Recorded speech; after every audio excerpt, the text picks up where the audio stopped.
और आप लोगों को मौका की वजह से है। यही मेरी सबसे बड़ी जीवन की उपलब्धि है कि मेरा किसी के पीछे का पीठलगू का जो है उपलब्धि नहीं है, मेरे स्वयं का। आपको लेकर हमेशा एक खासा चर्चा रहती है कि आसिफ अली हमेशा अल्पसंख्यक का ही आवाज़ उठाते हैं, कभी अन्य वर्गों का आवाज़ नहीं उठाते हैं, जैसे कि ओपी गुप्ता वाले मामले में देखा गया, एनआरसी के मामले में देखा गया। वही ऐसे बिंदु हैं तो क्या है? नहीं, हम सर्व समाज का मामला उठाते हैं। आप देख लीजिए, ट्विंकल शर्मा हत्याकांड का मामला हो या हाथरस की बेटी का मामला हो, ऐसे बहुत सारे मामले हैं जिसके लिए हमने चक्का जाम, धरना प्रदर्शन, आंदोलन और आवाज़ उठाई है। ऐसा नहीं है। रह गया अल्पसंख्यक समाज का, तो अल्पसंख्यक समाज का मामला हम इसलिए उठाते हैं कि अन्य वर्ग का आवाज़ उठाने के लिए पूरे जिले में कई दल हैं और कई दलों के सैकड़ों नेता हैं। उनकी आवाज़ हर तरीके से आसानी से उठ सकती है। वो लोग शासन में है, प्रशासन में है, अखबार में है, टीवी में है, मीडिया में, उनकी आवाज़ उठाने के लिए सैकड़ों संसाधन है। लेकिन हमारे आवाज़ उठाने के लिए इस जिले का अल्पसंख्यक नेता भी सामने नहीं आते हैं। वो तब सामने आते हैं जब किसी भी दल के सेकुलर नेता सामने आते हैं, तब वो पीछे से बैकफुट पे खेलने आते हैं। और मैं प्रयास करता हूँ कि अल्पसंख्यक समाज का मामला आगे बढ़े।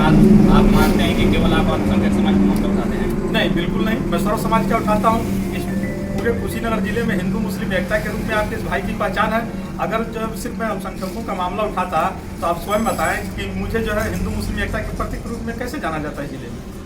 आप एनआरसी में गए, वहाँ लोग कहते हैं दंगा करा दी। ओपी गुप्ता के मामले में आप गए, लाठीचार्ज करा दी। ये क्या है? नहीं, देखिए, एनआरसी में जहाँ हम लोग गए, वहाँ पहले से हम लोग जाने से पहले घटनाएं हो चुकी थी। वहाँ की महिलाएं, पुरुष जो अल्पसंख्यक समाज के थे, वो लोग हमें और हमारे बंटी भैया नेता जो है कुशीनगर विधानसभा से, उनको आवाज़ देकर बुला रहे थे कि भैया आइए, पुलिस हमारे घरों में लूटपाट कर रही है, बदतमीजी कर रही है। तब हम लोग वहाँ गए और हम लोगों ने जा करके आग बुझाने का ही काम किया है। ये अलग बात है कि एयरपोर्ट के आंदोलन हम लोग लगातार किए। उस एयरपोर्ट की आंदोलन की देन की वजह से उत्तर प्रदेश की ज्वलनशील भाजपा सरकार ने हम लोग पर मुकदमा लादने का काम किया। दूसरा आपका मसला है ओपी गुप्ता जी का। तो ओपी गुप्ता जी से हमारा व्यक्तिगत किसी प्रकार का कहीं ना संबंध है और ना उनसे दुश्मनी है। उन्होंने एक इतने बड़े संवैधानिक और बड़े स्कूल के प्रबंधक के तौर पर गाली गुप्ता दिया है एक महिला शिक्षिका को, इसलिए हम लोग उस अन्याय के खिलाफ लड़ रहे हैं। आप 20 साल का करियर अपने राजनीति में लगाए हैं, 2000 से राजनीति कर रहे हैं। तमाम उतराव चढ़ाव आपने देखा होगा, अनुभव हुआ होगा। तमाम ऐसे भी नेता हैं जो कहाँ से कहाँ पहुँच गए, लेकिन आपका विकास नहीं हुआ। इस बात की भी चर्चा रहती है, तो इस पर क्या करेंगे? इसके लिए सिर्फ एक लाइन का शेर कहूँगा कि तरक्की का फसल मैं भी काट लेता, अगर थोड़ा सा तलवा नेताओं का मैं भी चाट लेता। मैं किसी का तलवा नहीं चाटता हूँ, जहाँ रहता हूँ अपने हिस्सेदारी और कौम की बात करता हूँ, इसीलिए कोई नेता मुझे आगे नहीं बढ़ाता है। यही मेरी उपलब्धि है। सबसे बड़ा सवाल अहम सवाल मेरा ये है कि कुशीनगर जिले में आपने देखा होगा तब कुछ निर्दलीय उम्मीदवार चुनाव लड़े, विधायक हुए, उसके बाद उन्होंने सब समाजवादी पार्टी बन दिया।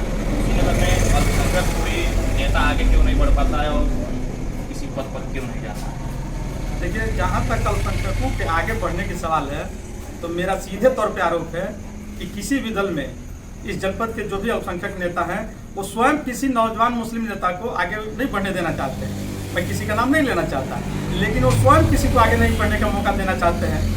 अभी इन लोगों से बेहतर कर लीजिए तो गैर हमारे सेकुलर नेता हैं जो मौका कहीं दे देते हैं, मंचों पे जगह दे देते हैं, लेकिन हमारे सेकुलर जो नेता हैं, अल्पसंख्यक नेता हैं, वो अपने दूसरे और छोटे भाई को आगे बढ़ने का मौका ही नहीं देते हैं। मैं किसी का नाम नहीं रखूंगा, आप भी भली भांति वाकिफ हैं। आपने राजनीति की शुरुआत कैसे किया, दिमाग में आया? आप इतने छोटे परिवार से हैं, आपने राजनीति की शुरुआत किया और लगातार 30 साल की काफ़ी समय हुआ, आपने उसमें कमाया, आगे भी आप राजनीति करेंगे, तो ये कैसे आपने दिमाग में आया और कैसे आपने राजनीति शुरुआत किया? मुझे राजनीति करने का कोई शौक़ नहीं था। आप जहाँ बैठे हैं, मैं जिस इंटर कॉलेज में यहाँ पढ़ता था, हमारे एक शिक्षक हुआ करते थे स्वर्गीय रमापत वर्मा जी। उनका एकाएक भाजपा की सरकार में 3 दिसंबर सन 2001 का हत्या कर दिया गया। उसी आंदोलन की उपज में हूँ।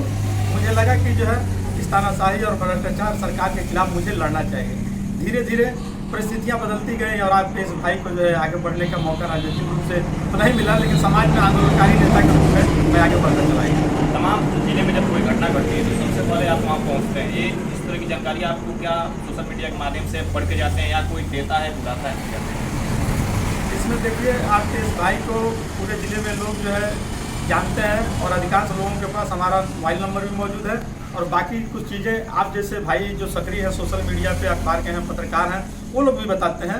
तो चाहे जैसे भी सूचना मिले, मुझे लगता है कि उस मौके पे जाना चाहिए, तो हम लोग मौके पे जाते हैं, आवाज़ उठाते हैं। दबे कुचले गरीब नौजवान की जिसकी कोई आवाज़ नहीं उठाता है, प्रयास किया जाता है कि उसकी आवाज़ उठाई जाए, इसलिए कि हम भी एक गरीब परिवार से हैं। आप देख रहे होंगे सोशल मीडिया पर तेजी से राजनीति में युवा जुड़ रहे हैं, इन युवाओं को राजनीति में क्या आना चाहिए? देखिए, युवाओं को बिल्कुल आगे जाना चाहिए, इसलिए कि युवा शक्ति के बल पर ही देश की तरक्की निर्भर है। युवा आए लेकिन होश में आए, होश में आए, वो आगे पीछे फ्यूचर सभी देखें और सबसे पहले पढ़ाई करें, शिक्षा करें, धन अर्जित करें। पहले अपने बाल बच्चे परिवार को मुकम्मल तौर पे आर्थिक रूप से संपन्न बनाएं और उसी में अपना मौका निकाल करके जब 30-35 उम्र हो जाए तो उस राजनीति में भी आना चाहिए। युवा नहीं रहेंगे तो राजनीति कैसे होगी, और युवा नहीं रहेंगे तो देश का जो है पटाधार हो जाएगा। युवाओं को तो आगे आना बहुत ही जरूरी है। इसीलिए किसी शायर ने कहा है कि युवा शक्ति के बल पर ही जग की आज़ादी पलती है, इतिहास उधर मुड़ जाता है, विश्व जमानी चलती है।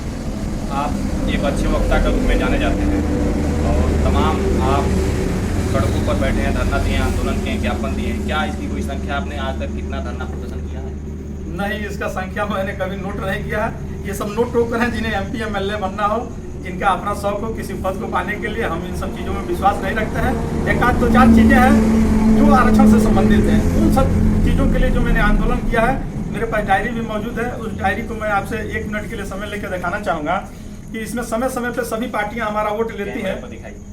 देखिए, ये आपके हमारे जिस पार्टी में इस समय हम लोग हैं अपने नेता के साथ, ये आदरणीय राम गोपाल यादव जी का है बयान, जो 2012 में उन्होंने कहा था कि मुसलमानों को आरक्षण दिया जाए। इसी तरह समाजवादी पार्टी के साथ साथ बहुजन समाज पार्टी, कांग्रेस पार्टी, सभी लोगों ने आश्वासन दिया कि आरक्षण मिले। तो आरक्षण के लेकर के पूरे देश में मॉब लिंचिंग की घटनाएं हो रही हैं, तो उस मॉब लिंचिंग के खिलाफ हम लोग चाहते हैं कि जिसकी भी सरकार बने एंटी मॉब लिंचिंग एक्ट बनाए, अगर वो सही मायनों में तत्पर है कि इसको रोका जाए। सिर्फ हमें भाजपा के ड्रा करके वोट न दिया भविष्य में आपको कोई चुनाव लड़ना है, कैसे जनता की सेवा करना है क्या?